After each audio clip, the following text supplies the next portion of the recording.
മരുന്നുകൾ കഴിക്കുന്നതിൻ്റെ ഒരു പ്രാധാന്യം എന്ന് പറഞ്ഞു കഴിഞ്ഞാൽ പൊതുവെ നമ്മുടെ സർക്കുലേഷൻ, നമ്മുടെ ശരീരത്തിൻ്റെ അതുപോലെ തന്നെ നമ്മുടെ മസിൽസിൻ്റെ ബാക്ക് ഫയറിങ് കപ്പാസിറ്റി വർദ്ധിപ്പിക്കുന്ന തരത്തിലുള്ള ചില മരുന്നുകൾ ആയുർവേദത്തിൽ ഫലപ്രദമായിട്ടുണ്ട്. അതുപോലെ തന്നെ സിരാവേദം, ജലൂകാവചരണം പോലെ, അതായത് ജലൂക എന്ന് പറഞ്ഞാൽ അട്ടയെ കടിപ്പിക്കുക എന്ന് നാട്ടിൽ പറയുന്ന, അത് ഏകദേശം പൊട്ടാനായിട്ട് വളരെ അടുത്ത് നിൽക്കുന്ന അല്ലെങ്കിൽ നിറവ്യത്യാസം വന്ന് ഏത് സമയത്തും പൊട്ടും എന്ന് പറയുന്ന കണ്ടീഷനിലൊക്കെ നമുക്ക് സിരാവേദം ചെയ്യുകയോ, അതിന് വളരെ എക്സ്പീരിയൻസ്ഡ് ആയിട്ടുള്ള ഡോക്ടേഴ്സാണ് അത് ചെയ്യുന്നത്. സിരാവേദം നമുക്ക് ചെയ്യാറുണ്ട്. അതുപോലെ തന്നെ ഈ പറയുന്ന ജലൂകാവചരണം എന്ന് പറയുന്ന അട്ടയെ കടിപ്പിക്കുന്ന ചികിത്സകളും ചെയ്യുന്നത്.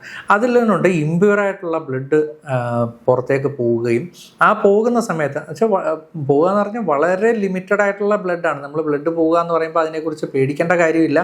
പലർക്കും ഞാൻ ഈ പറഞ്ഞതുകൊണ്ട് തന്നെ ഒരു ഭയം ഉണ്ടാവാൻ സാധ്യതയുണ്ട്. അതുകൊണ്ടാണ് പറയുന്നത് ഒരു 25-50 മാക്സിമം ഒരു 60 ml വരെയൊക്കെ അതിനകത്ത് രക്തം നമുക്ക് പുറത്ത് പോകുന്നുള്ളൂ. പക്ഷേ വളരെയധികം കെട്ടിക്കിടക്കുന്ന ഈ ഒരു രക്തം പോയി കഴിഞ്ഞാൽ ഇമ്മീഡിയറ്റ് എഫക്റ്റ്, വളരെ പെട്ടെന്ന് തന്നെ പേഷ്യൻ്റ് അതിൽ നിന്ന് വളരെ റിലീഫിങ് ഒരു ഫീല് അവർക്ക് ഉണ്ടാകുന്നതായിട്ട് കണ്ടുവരുന്നുണ്ട്. അതാണ് നമ്മളുടെ ഒരു എക്സ്പീരിയൻസ്.